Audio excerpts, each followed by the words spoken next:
No siempre el dolor llega en gritos. A veces se arrastra silencioso durante años, escondido detrás de sonrisas forzadas y almuerzos dominicales. La historia de Camila Esteban comienza mucho antes del día en que todo cambió, pero fue en esa boda, entre luces doradas y cubiertos relucientes, que ella finalmente comprendió que tenía que hacer algo. Arquitecta respetada en Valencia, madre soltera de una niña de 6 años llamada Aurora, Camila pasó gran parte de su vida creyendo que tenía que ser impecable para merecer amor. Creció bajo la mirada fría de Estela, su madre, una mujer que confundía la rigidez con la educación, el silencio con el respeto. Camila aprendió desde joven a no levantar la voz, a nunca demostrar debilidad, a sonreír incluso cuando sentía ganas de huir. Aquel día en particular, en la boda de su hermana menor, Verónica, todo parecía seguir el guión habitual de la familia Esteban. Belleza, tradición y control absoluto. Camila llegó temprano con Aurora, dispuesta a mantener la armonía, a pesar de saber lo poco que su presencia era tolerada y no celebrada. Estela, elegante como siempre, se ofreció para ayudar a vestir a la nieta. Camila dudó, pero cedió, un atisbo de esperanza de que tal vez, solo en esa ocasión, su madre actuara con ternura. Cuando Aurora entró en el salón de la recepción, vistiendo un delantal blanco con la palabra empleada bordada en azul, el tiempo pareció detenerse. Las miradas, las risitas apagadas, el silencio incómodo. Aurora, confundida, miró a su madre en busca de amparo. Camila sintió que su estómago se revolvía. Era como si toda la violencia contenida durante años se hubiese materializado en ese pedazo de tela. Camila se agachó de inmediato, quitando el delantal del cuerpo de la niña con manos temblorosas. Aurora, aún sin entender el motivo de tanto alboroto, susurraba que la abuela había dicho que era una ropa especial. Camila no respondió. Solo abrazó a su hija con fuerza, sintiendo cómo se le apretaba la garganta. No fue solo el atuendo, fue la intención detrás de él. La humillación cuidadosamente orquestada, el mensaje cruel que cruzaba generaciones. Nunca serás suficiente. Por primera vez en muchos años, Camila no trató de suavizar la situación. No sonrió para disimular, no huyó del dolor. Por primera vez, encaró a su madre con una mirada firme y silenciosa, sin bajar los ojos, sin disculparse por existir. Más tarde, ya en casa, mientras bañaba a Aurora e intentaba mantener la voz estable, Camila sintió algo romperse dentro de sí. No era ira. Era el agotamiento de quien pasó años tragándose ofensas disfrazadas de consejos, desprecio velado bajo el pretexto de la preocupación. Estela nunca gritó, nunca levantó la mano, pero siempre supo cómo herir. Pequeños cortes, constantes, que Camila aprendió a ignorar, como quien aprende a vivir con un dolor crónico. Aquella noche, en el silencio del cuarto, supo que ya no podía proteger a su hija con silencio. Decidió que por primera vez haría lo que nadie en esa familia jamás tuvo el valor de hacer: romper. A la mañana siguiente, Camila comenzó a hurgar en cajas antiguas guardadas en el armario del cuarto. Buscaba algo que ni siquiera ella misma sabía explicar. Pruebas, rastros, confirmaciones de que su dolor tenía fundamento. Encontró los diarios de su adolescencia, amarillentos por el tiempo, muchos con páginas arrancadas. En uno de ellos, pegado de forma extraña, había un sobre con una caligrafía que no era la suya. Dentro, una copia de una carta anónima enviada a su exmarido, Arturo, en la época del divorcio, insinuando que Camila era inestable y negligente con la niña. Camila reconoció la letra de Estela, los trazos firmes, la puntuación exacta. Era la primera pieza concreta de ese rompecabezas de manipulaciones. Con las manos temblorosas, fotografió todo. En los días siguientes, cada hora libre, se dedicó a reconstruir la historia detrás de la fachada perfecta. Descubrió correos electrónicos antiguos, intercambiados entre Estela y la directora de la escuela de Aurora, cuestionando de manera sutil la estabilidad emocional de la nieta. Eran mensajes bien redactados, llenos de frases pasivo-agresivas, siempre sembrando dudas, nunca acusaciones directas.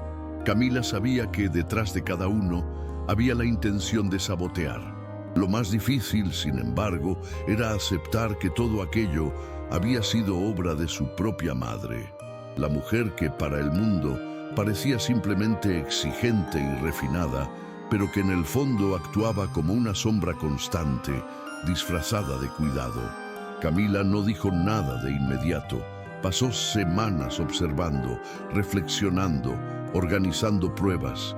Quería estar segura de que no estaba reaccionando por impulso, que lo que haría de ahora en adelante sería definitivo. En una de esas noches, al conversar brevemente con su padre Lorenzo, notó un cansancio en sus ojos que nunca había visto antes.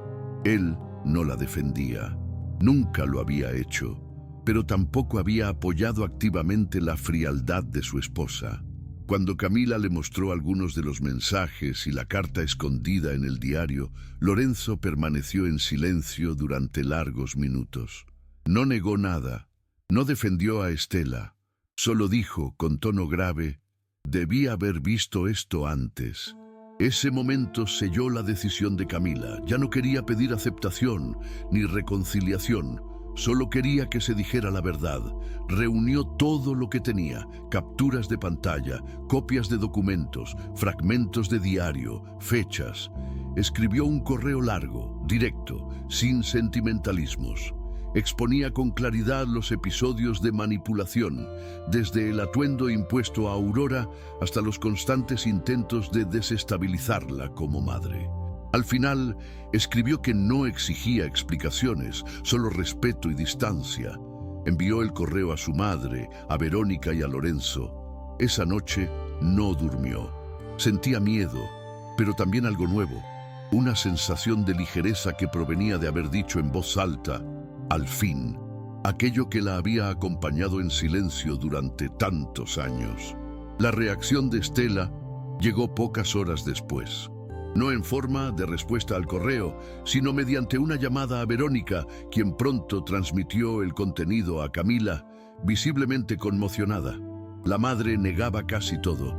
Decía que Camila estaba inventando historias, que siempre había sido una hija problemática, que aquello era solo otro intento de llamar la atención. Para Verónica, aquello fue un golpe. Había crecido creyendo ser la hija favorita, la que siempre hacía lo correcto, la que mantenía la paz.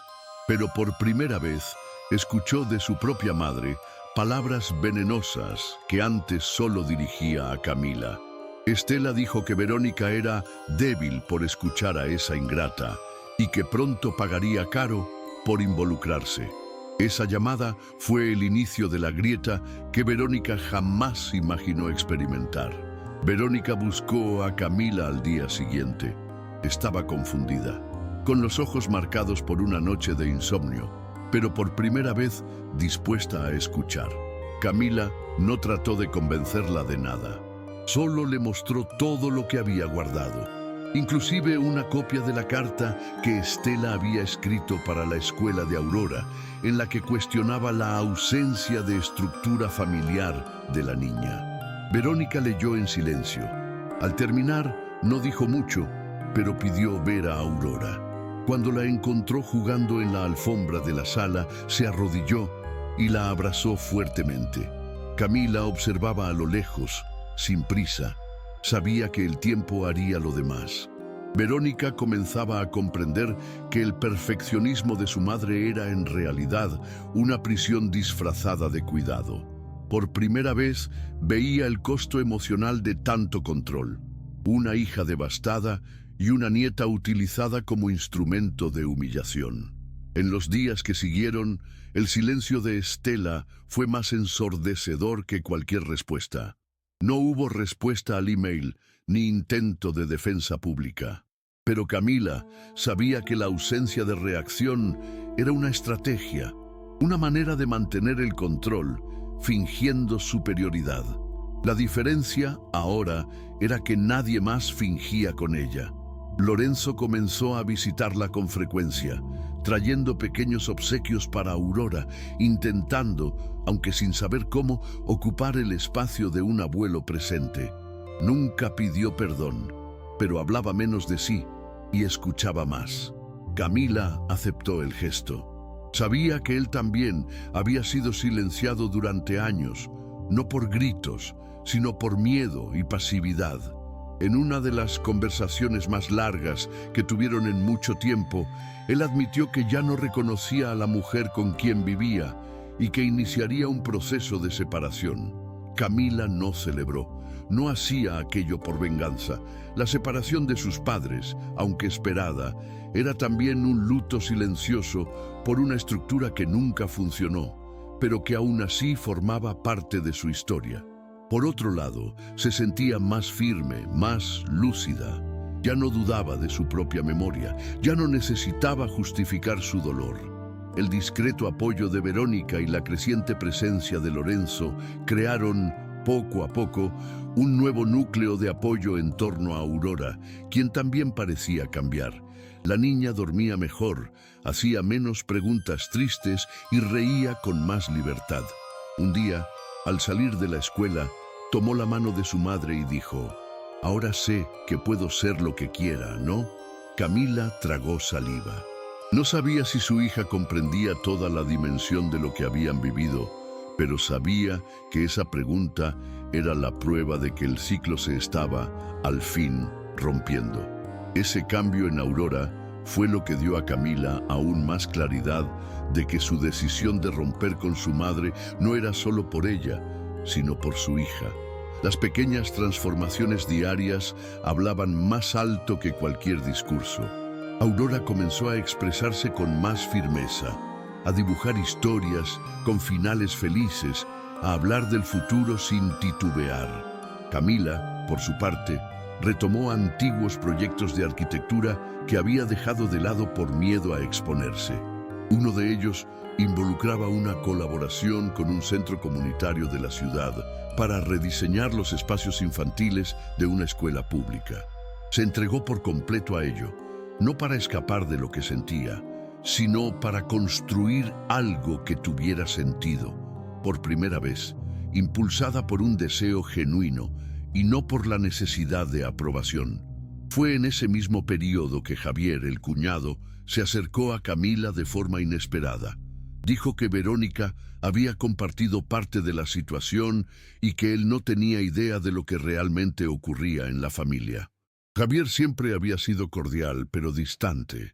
El tipo de hombre educado, pero sin un involucramiento profundo. En esa conversación, sin embargo, demostró una sensibilidad sorprendente. Dijo que estaba del lado de Verónica y que, si fuera necesario, testificaría a favor de Camila en caso de que se tomara alguna medida más drástica. Camila se quedó en silencio por unos segundos. No esperaba ese gesto ni esa disposición. Sintió, por primera vez en mucho tiempo, que no estaba sola. Estaba, efectivamente, construyendo algo nuevo, con personas que también se estaban liberando, cada una a su tiempo, de la idea de que la armonía familiar depende del silencio de las víctimas. La ausencia de Estela, sin embargo, aún se cernía como una sombra. Ella no respondió al email, no buscó a Camila, ni intentó justificarse ante la familia, pero se las arreglaba para mantener apariencias en círculos sociales, difundiendo versiones distorsionadas de los hechos. Camila se enteró por antiguos compañeros de la universidad que Estela comentaba, en tono contenido, que su hija se había vuelto loca y que, desgraciadamente, Aurora estaba creciendo sin estructura.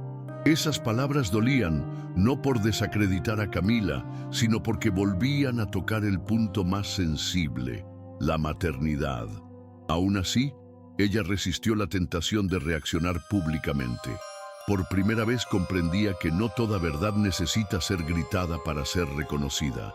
Su prioridad era Aurora, y el bienestar de su hija era un recordatorio constante de que estaba en el camino correcto. Fue durante un domingo soleado, en un paseo común por el parque, que Camila se dio cuenta de cuánto había cambiado su vida. Mientras Aurora corría entre los árboles con otros niños, se sentó en un banco y respiró hondo, sin la sensación de vigilar su propio cuerpo, sin el peso de la perfección sobre sus hombros. Observaba a su hija con orgullo, pero también con ligereza. Ya no necesitaba demostrar que era lo suficientemente buena. Ya no tenía que explicarse. La visita inesperada de Verónica esa misma tarde selló esa percepción. La hermana, ahora más cercana, trajo dibujos que Aurora había hecho días antes en su casa. Uno de ellos representaba a 3 mujeres: Camila, Aurora y Verónica, todas tomadas de la mano, sonriendo. Camila sostuvo el papel durante largos minutos. No lloró, no dijo nada. Pero allí, en ese trozo de papel garabateado, vio algo que jamás había recibido de su propia madre: pertenencia sin exigencias, amor sin condición. Con el paso de las semanas, Camila comenzó a escribir todo lo que había vivido, no con la intención de publicar, sino como una forma de organizar su propia historia. En un cuaderno sencillo de tapa azul, fue relatando los episodios de silencio, de vergüenza, de pequeñas traiciones que durante mucho tiempo había normalizado. Fue allí cuando recordó un detalle que había enterrado. A los 17 años, al intentar inscribirse en una beca para estudiar en el extranjero, Estela saboteó el proceso sin que ella lo supiera, alegando a la escuela que su hija no estaba emocionalmente preparada para salir del país. Camila se enteró de ello mucho tiempo después por medio de un exprofesor que, en una cena informal, lo dejó escapar. En ese entonces, ella pensó que se trataba de un malentendido. Hoy comprendía que era solo otro intento de mantener el control sobre su vida. Y ahora, finalmente, podía nombrarlo: violencia. Fue durante esa escritura que Camila recibió una carta. No un email, ni un mensaje en el celular. Una carta escrita a mano, con el nombre de su madre en el remitente. Ella dudó antes de abrirla. Pasaron 2 días hasta que encontró el valor para leerla. No había una disculpa, ni explicaciones detalladas. Solo frases cortas, directas, algunas duras, otras sorprendentemente humanas. Estela reconocía que había causado sufrimiento. Decía que intentó formar hijas fuertes, pero ahora veía que confundió fortaleza con rigidez.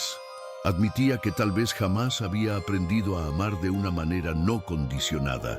En ningún momento pedía perdón, pero tampoco se defendía. Camila leyó la carta 2 veces, en silencio. Sintió un nudo en el pecho.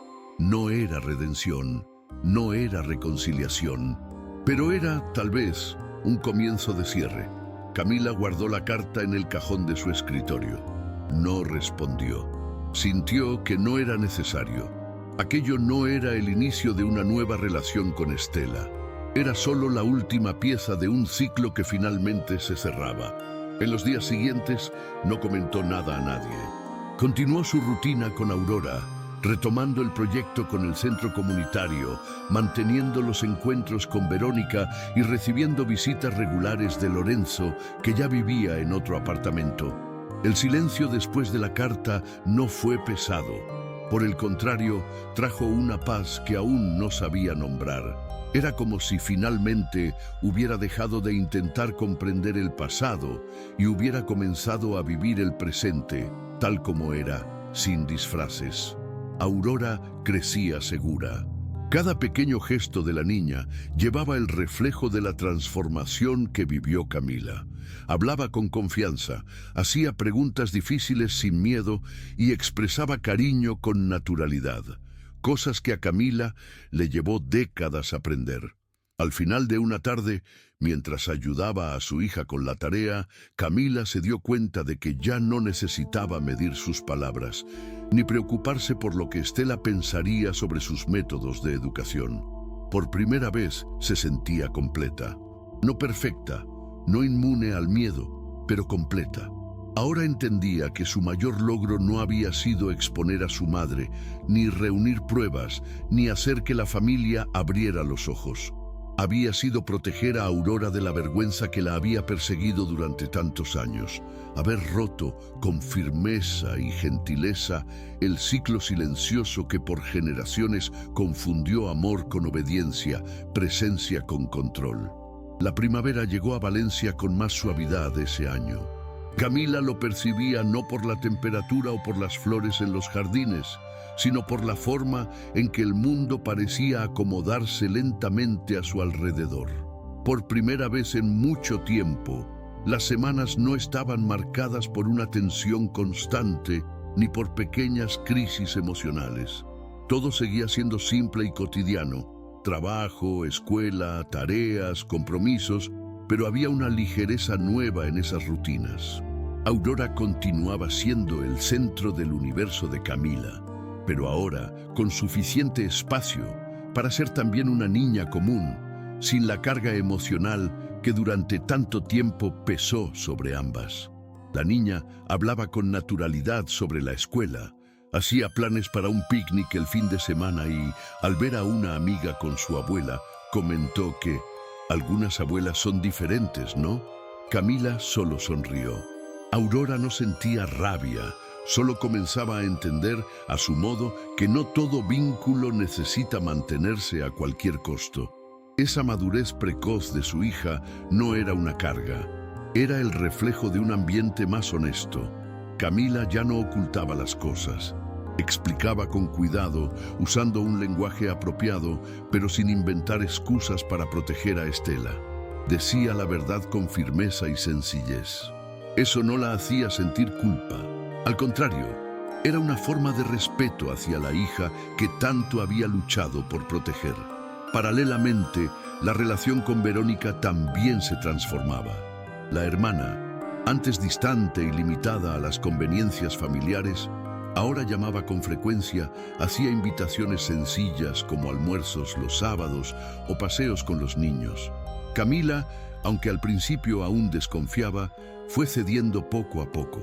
La convivencia entre ambas se volvió más ligera, más real. Y aunque aún evitaban hablar de la madre con frecuencia, había un entendimiento tácito entre ellas. Estela seguía existiendo, pero ya no era el centro de sus decisiones. Era parte de la historia, y nada más. La transformación más inesperada vino de Lorenzo. Tras décadas de pasividad, de omisión disfrazada de equilibrio, él comenzó a reaprender cómo estar presente. Llevó meses hasta que sus gestos dejaron de parecer ensayados, hasta que sus palabras ya no sonaran como intentos tardíos de remediar las cosas. Pero había sinceridad, un esfuerzo real. Empezó a buscar a Aurora para paseos los domingos. Aparecía con libros infantiles o juguetes educativos sin exagerar, sin tratar de comprar afecto. Él y Camila aún tenían conversaciones breves, pero cargadas de significados no dichos. En una de esas tardes, en el banco de una plaza, Lorenzo miró a la nieta jugando y dijo, sin mirar directamente a su hija: «Debí haberte sacado de allí mucho antes». Camila no respondió, solo asintió levemente, porque en ese momento él no decía aquello esperando ser perdonado. Lo decía porque finalmente tenía el valor de reconocerlo, y eso para ella ya era suficiente. Con el tiempo, la historia de Camila dejó de ser un secreto familiar o un asunto doloroso para convertirse discretamente en una referencia para otras mujeres a su alrededor.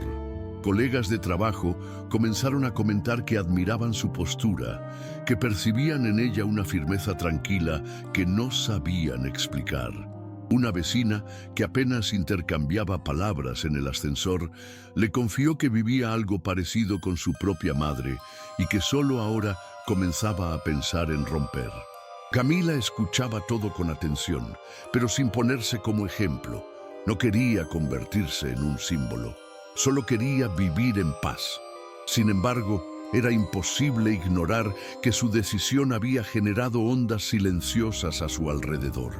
La elección de no callar, de no fingir más, de proteger a Aurora a cualquier costo, tocaba a otras personas, provocaba reflexiones, rompía pactos de silencio que antes parecían inquebrantables, y eso la fortalecía, no por orgullo, sino por propósito. La última vez que Camila vio a su madre fue meses después de la carta, un encuentro breve, no planeado, en una librería del centro. Estela estaba acompañada de una conocida de la iglesia, con la misma postura altiva de siempre. Cuando sus miradas se cruzaron, hubo una pausa casi imperceptible, como si ambas evaluaran qué hacer. Camila respiró hondo, sostuvo la mano de Aurora, que estaba a su lado, y continuó caminando con naturalidad. No desvió la mirada, pero tampoco la prolongó. Estela, por su parte, solo inclinó levemente la cabeza, como si reconociera la presencia sin querer llamar la atención.